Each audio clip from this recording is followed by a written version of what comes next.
Loh, Ini gue share screen ya. oke.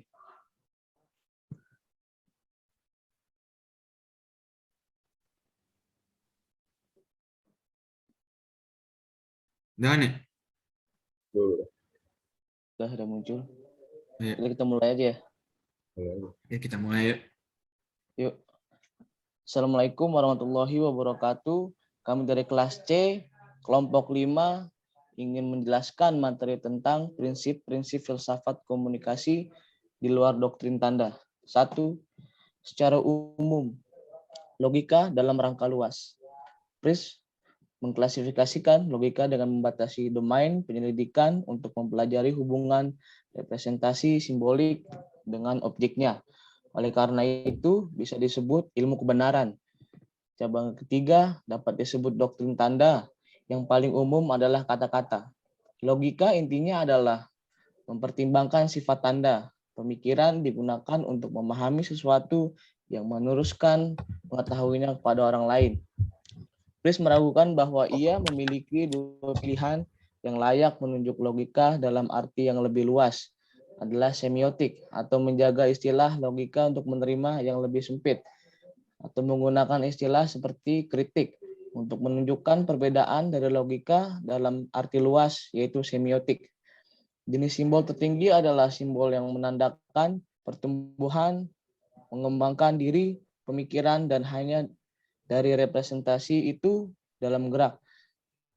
Dan masalah utama logika adalah untuk menyatakan apakah satu pemikiran yang diberikan itu benar atau menjadi perpanjangan dari yang lain yang diberikan itu tidak. Dengan kata lain adalah kritik argumen. Bisa dilanjut next. Semiotik normatif. Kategori yang dianggap domain ini terdapat ditandai sebagai berikut. Pertama adalah bagaimana menjadi apa adanya secara positif tanpa mengacu hal lain.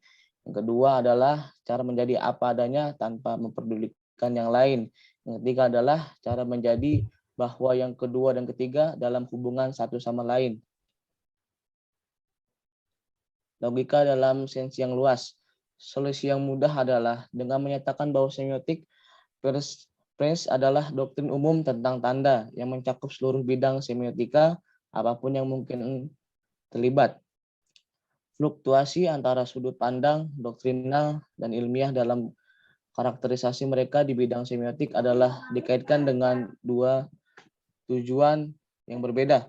Dari satu sisi, Prince ingin menunjukkan kebenaran kontinum sejarah, tapi di sisi lain ia memasukkan semiotik ke dalam skema sains secara keseluruhan untuk menentukan prospek masa depan untuk bidang penyelidikan ini.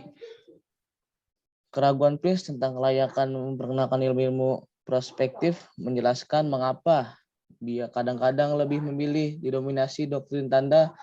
Dia mengetahui bahwa Desi sindrom. Bisa dilanjut? Ya, Selanjutnya berikutnya adalah semiotik normatif di jenjang sains. Peirce beropini bahwa pengaturan ilmunya dirancang sebagai klasifikasi alami. Karakteristik terpenting dari ilmuwan Peircean adalah keinginan tulus akan kebenaran yang dapat ditafsirkan sebagai penyebab akhir umum sains. Dengan sedikit perubahan, sudut pandang yang sama dapat diimplementasikan pada ilmu heuristik tertentu. Tujuan atau penyebab pemersatu mereka adalah karena kebenaran tentang serangkaian pertanyaan tertentu.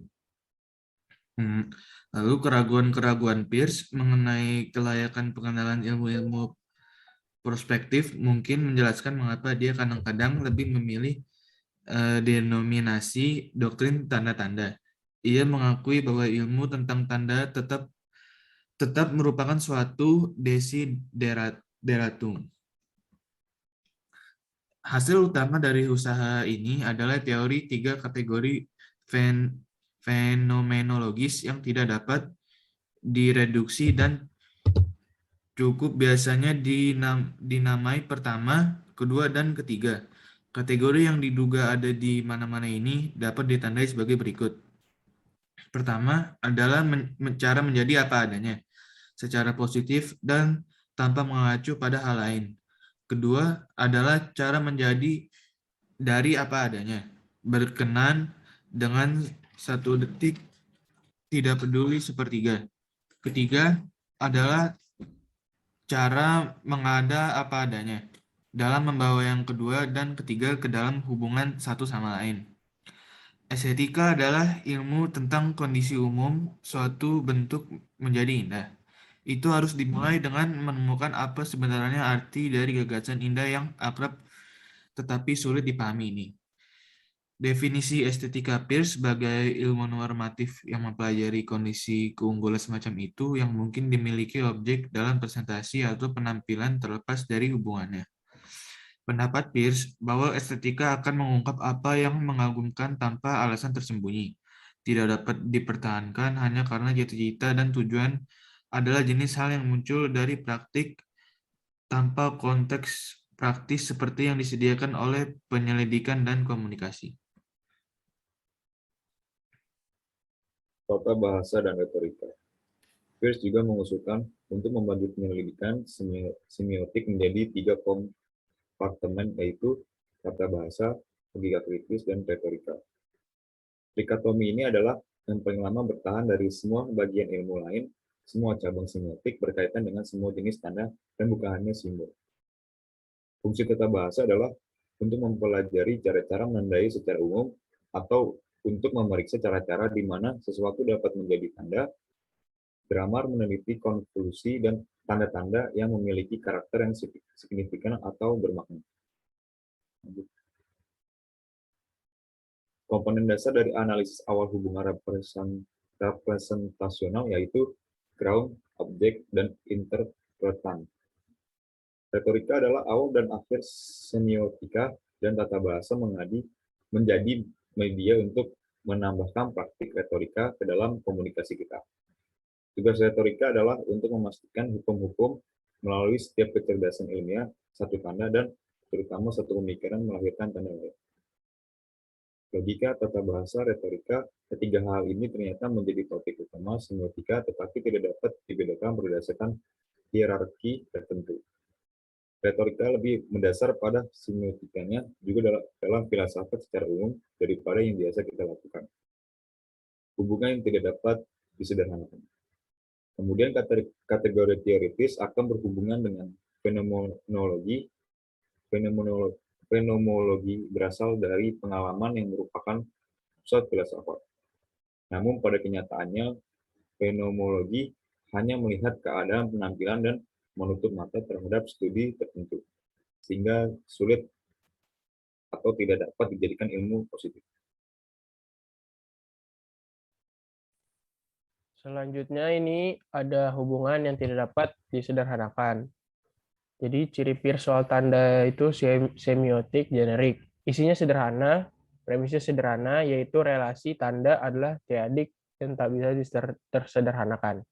Sebagai bagian dari filsafat, fenomenologi harus didasarkan pada kehidupan sehari-hari atau pengalaman. Memang dalam Minute Logic, Peirce menegaskan bahwa analisis terakhir dari semua pengalaman adalah tugas pertama yang diterapkan dalam filsafat itu sendiri. Dia menyatakan bahwa materinya adalah pengalaman universal, pengalaman dari khayalan dan abstrak, serta yang konkret dan nyata. Secara khusus, fenomenologi tampaknya membingungkan ketika harus memotivasi mengapa harus ada 3 kategori pengalaman dan mengapa ini harus dianggap cukup. Demikian pula, Murray Murphy mencirikan fenomenologi Peirce pendekatan sebagai sulap yang cukup tidak berhasil, karena gagal memberikan alasan mengapa klasifikasi berdasarkan relasi lebih disukai. Murphy berpendapat bahwa fenomenologi Peircean adalah syarat kosong sejak yang mendasari kategori adalah logis. Jika dasar untuk kategori tidak dapat membuktikan sebagai kita mencapai spekulatif tata bahasa, maka seluruh argumennya melingkar untuk tata bahasa spekulatif itu sendiri mengandaikan kategori fenomenologi. Short pada tahun 2007 pendapat dan menambahkan bahwa fenomenologi adalah sistemasi post hoc dari apa yang sudah dilakukan. Lanjut.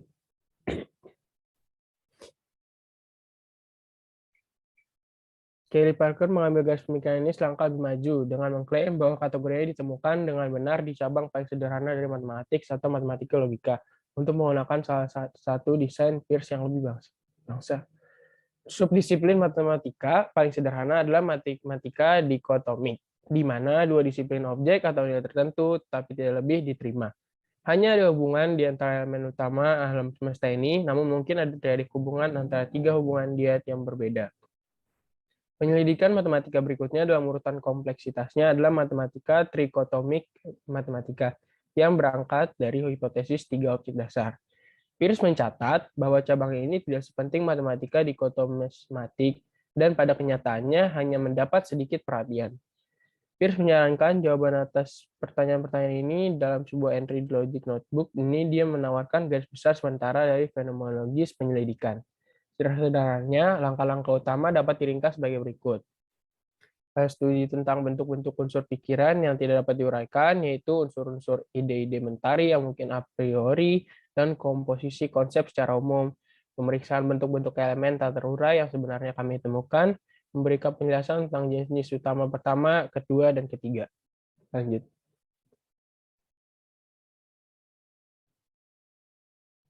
Ya, mungkin untuk menyelidiki rincian analisis Peirce tentang relasi dan kategori fenomenologis di sini. Ini adalah masalah yang sangat kompleks yang penuh dengan petunjuk palsu dan kontradiksi langsung. Kemudian kita cukup mencatat beberapa matematika, prinsip pragmatik fenomenologis yang dengan jelas menginformasikan tata bahasa. Peirce berusaha untuk menempa definisi yang memadai dari hubungan tanda umum. Melalui matematika sederhana, Peirce menjelaskan tesis reduksi yang meringkas tiga konsep fenomenologi menjadi dua. Yang pertama, teorema kecukupan, yaitu satu atau lebih dua tanda. Yang kedua, teorema tanpa reduksi terdiri dari kurang dari tiga tanda.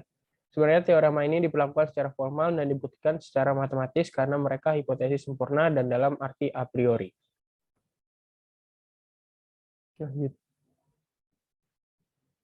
Dan cara yang sedikit yang berbeda untuk menggambarkan masalah ini adalah dengan memahami hubungan dalam istilah ikatan relasi monadik dapat melampirkan satu objek saja, relasi diadik dapat menggabungkan dua objek, dan seterusnya. Hubungan tanda jelas mirip dengan memberi seperti dicatat. Peirce menggambarkan dasarnya hubungan semiotik sebagai triad yang tidak dapat direduksi, yang dapat diartikulasikan secara skematis sebagai mewakili, untuk, atau sebagai. Menengahi antara, dan ini menunjukkan bahwa file konsepsi hubungan tanda genetik dapat diperoleh dalam berpindah dari matematika ke tata bahasa melalui fenomenologi, di mana peran yang terakhir adalah untuk mendeteksi munculnya fenomena triadik tertentu, tanda representasi, atau media yang sesuai dengan kategori matematika. Deskripsi berarti sedikit, namun strategi ini yang mengandalkan Edley berkembang dari hipotesis ke pengalaman, membawa risiko yang ditentukan, yaitu menghasilkan konsepsi formal tentang tanda dengan pemahaman yang kurang memadai, menyematkan pengalaman. Ya, demikian penjelasan kami tentang materi prinsip-prinsip komunikasi, prinsip-prinsip filsafat komunikasi di luar doktrin tanda. Terima kasih. Oke, cukup.